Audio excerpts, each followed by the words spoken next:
हो हो, तुम्ही नेते आहात म्हणजे तुम्हाला करता येतो तो फक्त भ्रष्टाचार देशाच्या व्यवस्थेस.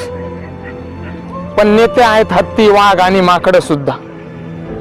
जंगलातील जनावरही करतात मैथून जनावरांच्या माद्याशी आणि वाढवतात पैदात जनावरांच्या आणि मरून जातात जनावरांसारखे. या सत्ता भोगण्याच्या वासनेतून उभा राहतो तो एक नेता, तुमच्या आमच्या मतदारसंघाचा बाप, ज्यानं लुटून खाल्लं जनतेला आणि त्या भ्रष्ट संपत्तीचं तोरण लावून उभं केलं त्याने एक गलिच्छ भ्रष्ट विश्व, ज्यात योजनांचा झाला भ्रष्टाचार, कार्यकर्त्याचा झाला चाटू कुत्रा, विकासाचं पिल्लू मेलं कुपोषणानं आणि विकाऊ मतदार 1000 रुपयासाठी झाला मिंधा.